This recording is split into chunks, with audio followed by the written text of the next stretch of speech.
பாபா ஓர் கருணாலயம், பாதம்தான் கமலாலயம். பாபா ஓர் கருணாலயம், பாதம்தான் கமலாலயம். சாயப்பா உறவுகள் அனைவருக்கும் வணக்கம். சாயப்பா மேல் நம்பிக்கை வைத்து அவரை நினைத்துக் கொண்டிருக்கும் உங்கள் அனைவரின் வேண்டுதலையும் சாயப்பா நிறைவேற்றுவார். நல்லதையே நினைப்போம், நல்லதே நடக்கும் என்றும் சாயப்பாவின் அருள் உங்களுக்கு இருக்கும். நம் மனதிற்கு இதமான சாயப்பாவின் இன்றைய அருள்மொழியை கேட்போமா? அன்பு குழந்தையே, நீ ஜெயமாக வாழப்போகிறாய். இத்தனை நாளாய் நீ பட்ட கஷ்டங்கள் முடிவுக்கு வந்துவிட்டது. நீ ஆவலோடு காத்து கொண்டிருக்கும் நல்ல விஷயங்கள் ஒவ்வொன்றாக நடைபெற போகிறது. என் பரிபூர்ண அருள் உனக்கு கிடைக்கும். நீ ஆசைப்பட்ட விஷயங்கள் நடக்க உன் மனதை இப்போதே தயார் செய். காலை எழுந்ததும் மற்றும் இரவு உறங்கும் முன்னும் நீ ஆசைப்படும் விஷயம் நடந்தால் உன் மனம் எப்படி குதூகலிக்குமோ அதை உன் மனதில் கற்பனையாக யோசித்துப் பார். அந்த நொடியில் நீ எவ்வளவு மகிழ்ச்சியாக இருப்பாய் என்பதை கற்பனை செய்து அதே மகிழ்ச்சியை உணர்ந்து பார். இதை மட்டும் செய். நீ ஆசைப்படுவது அத்தனையும் உன் வாழ்வில் ஒவ்வொன்றாக நடக்கும். இது என் சத்திய வாக்கு. உன் வாழ்வில் இனி நீ நன்றாக இருப்பாய். உன் மனதில் உள்ள நான் உன் அழுத்தங்களை எப்படி உணராமல் இருப்பேன்? திடமான மனம் கொண்ட என் பிள்ளை, நீ இப்போது தளர்ந்து போய் விட்டாய். கவலை கொள்ளாதே. நீ வைத்துள்ள வேண்டுதல்கள் எல்லாம் நிச்சயம் கைகூடும். உன் மனதில் இருக்கும் வலி, கோபம், இயலாமையை முதலில் விட்டொழி. அது உன் மனதில் ஒளிந்து கொண்டே இருக்கும் வரை உன்னால் நிம்மதியாக வாழ முடியாது. இந்த எண்ணங்களை அழிக்காமல் இருந்தால் அது உன் வளர்ச்சிக்கான வழியை தடைப்படுத்தும். இந்த வழியை, கோபத்தை உண்டாக்கியவர்கள் நன்றாக உள்ளார்களே என்று நீ கேட்பது எனக்கு புரிகிறது. கவலைப்படாமல் இரு. அவரவர் வினைக்கு ஏற்றாற்போல் அவர்களுடைய தீவினை அவர்களை போய் சேரும். வினை விதைத்தவன் வினை அறுப்பான். உன் நிலையை தாழ்த்தும் விஷயங்களையும் தூக்கி ஏறி உனக்கு தீங்கு இழைத்தவர்களை பற்றி யோசிக்காதே. உன் வளர்ச்சியே உன் குறிக்கோள். அதை நோக்கி மட்டுமே நீ பயணிக்க வேண்டும். நீ அந்த வெற்றியை அடைய உனக்கு நான் துணை இருப்பேன். உன்னை சுற்றியுள்ள மனிதர்களில் யார் நல்லவர் யார் கெட்டவர் என்றும் அவர்கள் மனதில் என்ன இருக்கிறது என்பதை அறிந்தும் உதவி செய். உலகத்தில் எல்லோரும் உன்னை போல் நேர்மையோடும் அன்போடும் கருணையோடும் இருக்க வேண்டும் என்று நீ எதிர்பார்க்காதே. உன்னுடைய இந்த கஷ்ட காலத்தில் யார் இருந்தாலும் இல்லாவிட்டாலும் வருந்தாதே. அனைத்துமாக உன் சாயப்பா நான் இருக்கிறேன்.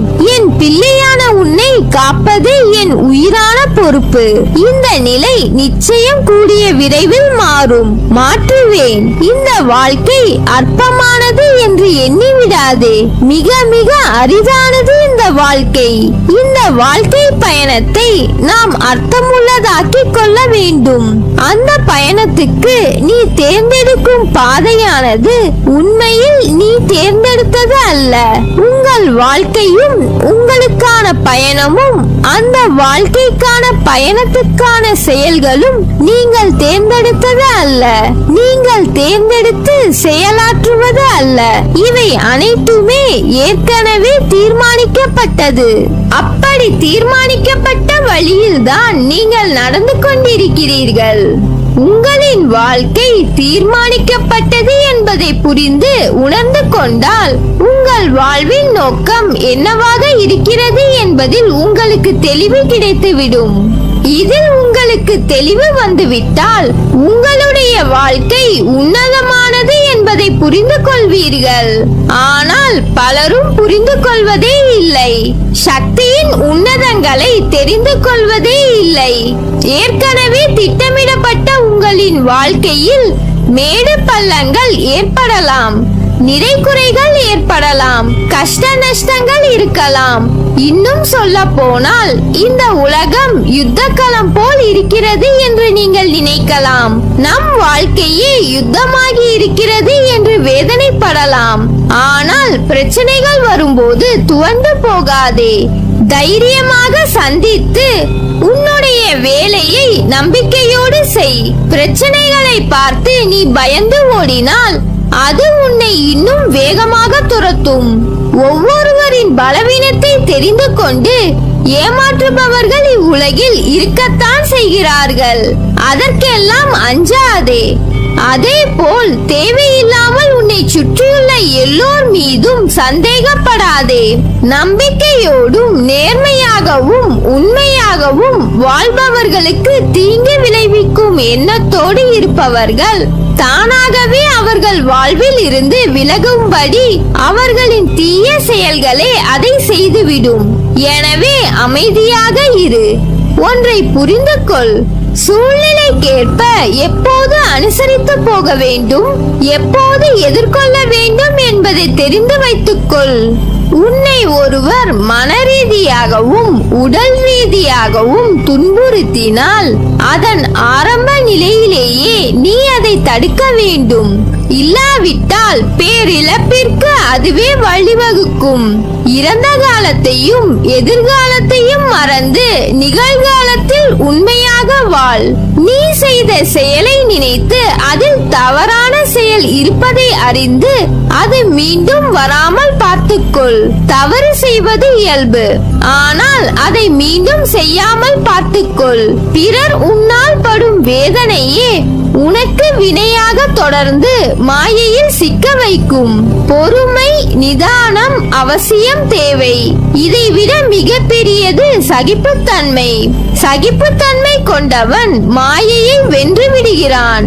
எனவே வாழ்க்கை பயணத்தை இனிமையாக்கி மாயையை வெற்றி கொள். கவலை கொள்ளாதே. உன் எதிர்மறை எண்ணங்களால் மட்டுமே வாழ்க்கையில் உன் மனதிற்கு பயம் தோன்றும். வாழ்க்கையை நினைத்து அதன் பொறுப்பை நினைத்து அது சரியாக நடக்குமா என்று பயம். அதுவே உன் வேலையில் தடங்களை ஏற்படுத்துகிறது. இனிமேல் பயப்படாதே. உன்னை தேடி வந்த வாய்ப்புகள் எல்லாம் உனக்கு நான் உன் சாயப்பா கொடுத்த வாய்ப்புகள். அதை நீ மனதார ஏற்றுக்கொள். நிச்சயம் அதில் நீ வெற்றி பெறுவாய். உனக்கான வாயிற்படியை நான் உனக்கு கொடுத்து விட்டேன். அதில் பயணிக்க நீ தயாராக இரு. உனக்கான பக்கபலமாய் உன் கைப்பிடித்து உனக்கான வாழ்க்கையை பிரகாசமாக்குவேன். இந்த நிலை கூடிய விரைவில் மாறும். நீ ஜெயமாக நல்ல ஆரோக்கியத்துடன் எல்லா செல்வ வளங்களையும் பெற்று மகிழ்ச்சியான வாழ்க்கையை பெறுவாய். கவலையே படாதீர்கள். உங்களையும் உங்களின் வாழ்க்கையையும் என்னிடம் ஒப்படைத்து விடுங்கள். உங்கள் வாழ்க்கை பயணத்தில் ஏற்படுகின்ற எல்லா கவலைகளையும் நான் எடுத்துக்கொள்கிறேன். உங்கள் பயணத்தை நான் இலகுவாக்கி தருகிறேன்.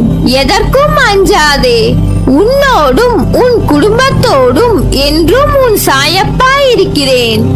உன் வாழ்வில் இனி நீ நன்றாக இருப்பாய். நல்லதே நடக்கும்.